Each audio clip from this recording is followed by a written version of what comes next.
Assalamualaikum warahmatullahi wabarakatuh. Perkenalkan, nama saya Delor Felicia dengan NIM 2022111544. Saya akan menjawab pertanyaan nomor 1, yaitu umat Islam termasuk umat manusia seluruhnya, tidak terlepas dari adanya perbedaan pemikiran yang beragam sejak zaman dahulu sampai sekarang.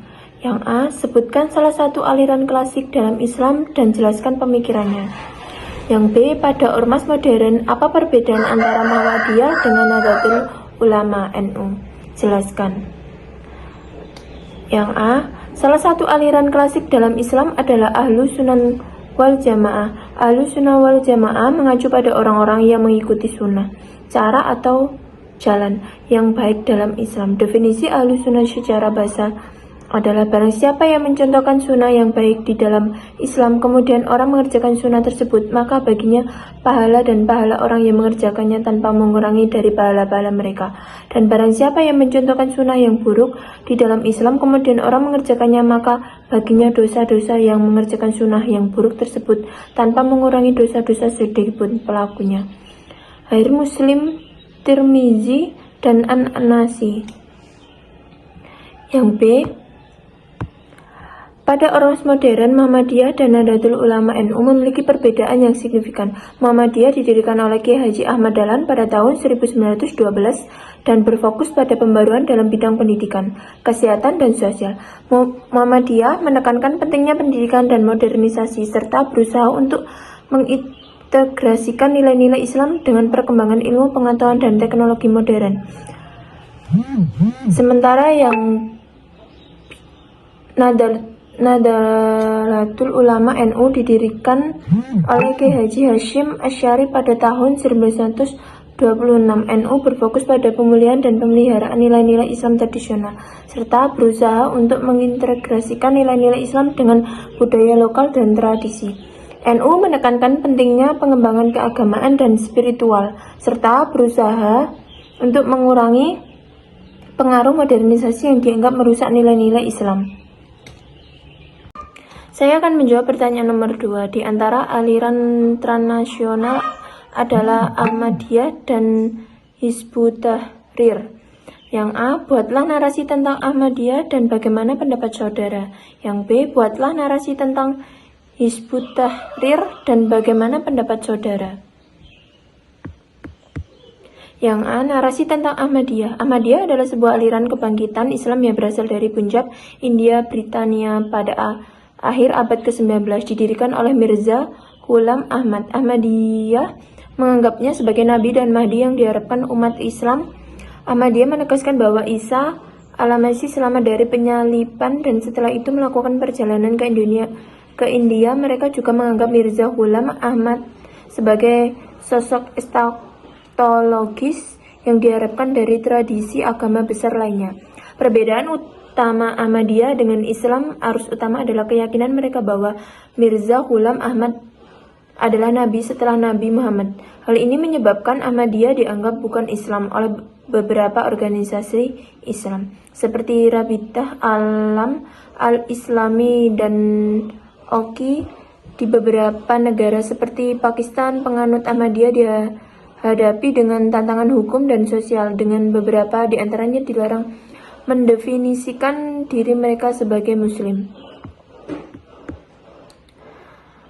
Meskipun terus menghadapi tekanan, Ahmadiyah tetap berpegang pada moto Inta kasih semua kebencian tidak siapapun. Mereka aktif dalam kegiatan sosial seperti donasi, bina ke masyarakat dan kegiatan lingkungan.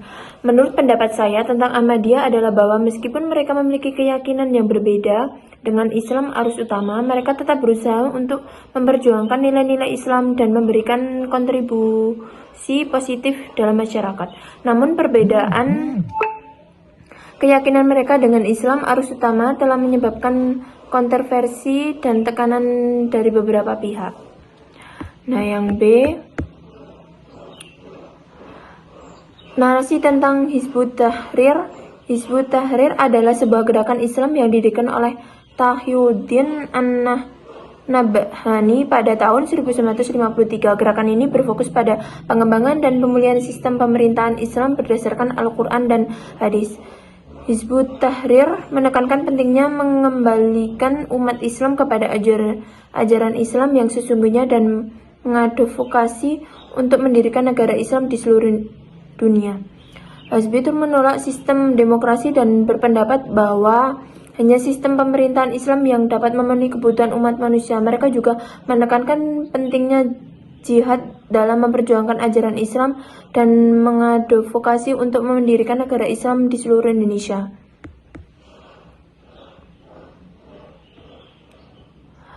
Menurut pendapat saya tentang Hizbut Tahrir adalah bahwa meskipun mereka memiliki visi yang jelas tentang pengembangan sistem pemerintahan Islam, mereka juga memiliki pendapat yang radikal dan mencapainya pendapat mereka yang menekankan jihad. Seperti itu. Perkenalkan, nama saya Bella Cynthia dengan NIM 2022111574. Di sini saya akan menjawab soal UAS nomor 3 dan nomor 4. Yang pertama, nomor 3, kita mengenal paradigma pengembangan iptek dalam Islam meliputi konsep Islam tentang tujuan penciptaan manusia dan klasifikasi potensi dasar manusia. Soal A, apa yang dimaksud dengan konsep Islam tentang tujuan penciptaan manusia? Yang B, jelaskan makna klasifikasi potensi dasar manusia. Baik, saya akan menjawab yang A. Apa yang dimaksud dengan konsep Islam tentang tujuan penciptaan manusia? Jadi dalam Islam, konsep tentang tujuan penciptaan manusia berdasarkan Al-Quran dan Hadis menekankan bahwa manusia diciptakan untuk beribadah kepada Allah. Al-Quran menyatakan bahwa manusia diciptakan untuk beribadah dan menjadi khalifah di muka bumi. Hal ini terkandung dalam Quran surat Al-Baqarah ayat 30-34. Tujuan ini mencakup berbagai aspek kehidupan termasuk memperoleh ilmu pengetahuan dan teknologi untuk memudahkan beribadah dan memperbaiki diri. Yang B, jelaskan makna klasifikasi potensi dasar manusia. Jadi klasifikasi potensi dasar manusia dalam Islam mencakup dua sumber ilmu pengetahuan, yaitu akal dan wahyu. Ilmu yang berasal dari wahyu Allah memiliki tingkat kebenaran yang mutlak dan abadi, sedangkan ilmu yang berasal dari akal pikiran manusia memiliki tingkat kebenaran yang relatif dan dapat diperbaiki. Kedua sumber ini tidak boleh dipertentangkan, dan ilmu pengetahuan harus selalu berdasarkan ajaran Islam. Dengan demikian, potensi dasar manusia dalam Islam adalah untuk mengembangkan ilmu pengetahuan yang bermanfaat dan berdasarkan wahyu Allah, sambil memperbaiki ilmu pengetahuan yang berasal dari akal melalui proses kajian ulang dan perbaikan berkelanjutan. Selanjutnya saya akan menjawab soal nomor 4.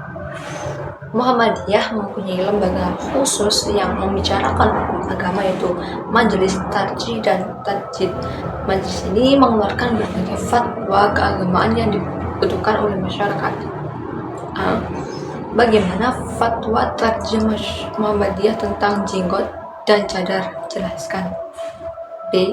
Bagaimana fatwa Tarjih Muhammadiyah tentang memotong rambut bagi perempuan? Jelaskan.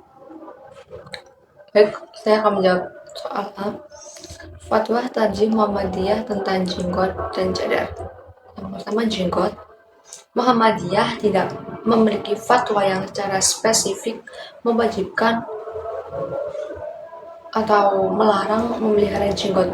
Pendekatan yang diambil cenderung pada prinsip moderasi dan tidak ekstrem. Dalam pandangan Muhammadiyah, memelihara jenggot bukanlah kewajiban agama yang harus dipatuhi dengan ketat, tapi lebih pada sunnah yang dianjurkan. Oleh karena itu, seseorang tidak berdosa jika tidak memelihara jenggot, tetapi juga mendapatkan pahala jika melakukannya karena meniru sunnah Nabi Muhammad SAW. Kedua, cadar.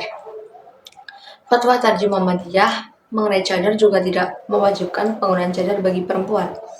Muhammadiyah berpendapat bahwa menutup aurat adalah kewajiban, tetapi bentuk dan cara menutupnya dapat beragam asalkan memenuhi syariat. Oleh karena itu, cadar dianggap sebagai pilihan yang tidak wajib, namun tetap dihormati sebagai pilihan individu yang ingin menggunakannya. Pendekatan Muhammadiyah lebih pada penghormatan terhadap perbedaan pendapat dan pilihan dalam menutup aurat. Yang B, fatwa Tarjih Muhammadiyah tentang memotong rambut bagi perempuan. Muhammadiyah tidak melarang perempuan untuk memotong rambutnya. Al-Watarji Muhammadiyah lebih menekankan pada adab dan tata cara dalam memotong rambut agar tetap sesuai dengan syariat Islam. Misalnya, perempuan dianjurkan untuk tidak memotong rambut dengan gaya yang menyerupai laki-laki atau dengan gaya yang bertentangan dengan nilai-nilai kesopanan dan kepantasan dalam Islam. Selama memotong rambut dilakukan dengan niat yang baik dan tidak melanggar syariat, maka hal tersebut diperbolehkan.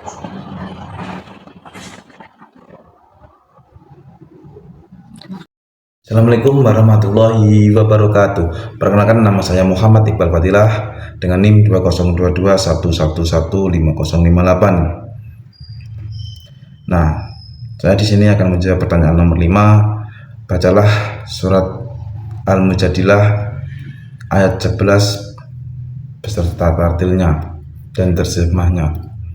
Baik, bismillahirrahmanirrahim.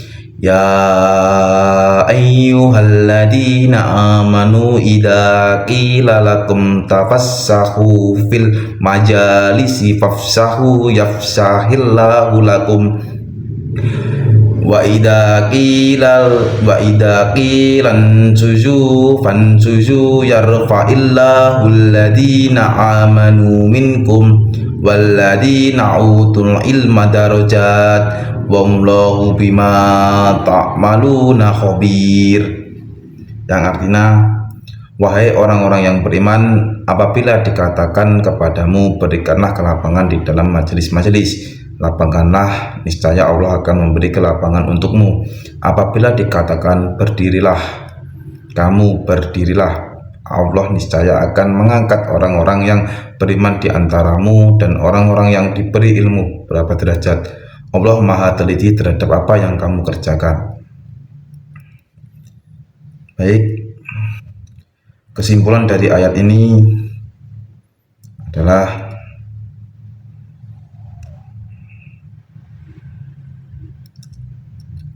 ayat ini menekankan pentingnya perilaku yang baik dan patuh terhadap tata tertib dalam sebuah majelis atau pertemuan. Para mukmin diajarkan untuk memberi tempat kepada orang lain ketika diminta, serta bersikaplah patuh dan hormat terhadap perintah yang diberikan, seperti berdiri jika diminta. Kandungan dari ayat ini mengajarkan nilai-nilai kesopanan, ketaatan, dan hormat terhadap sesama. Dengan mempraktikkan ajaran ini, kita dapat menciptakan lingkungan yang penuh dengan sikap saling menghormati dan saling mendukung. Ayat ini mengajarkan umat Islam untuk menjaga perilaku dan sikap santun dalam berinteraksi dengan sesama, baik dalam kehidupan sehari-hari maupun dalam pertemuan formal.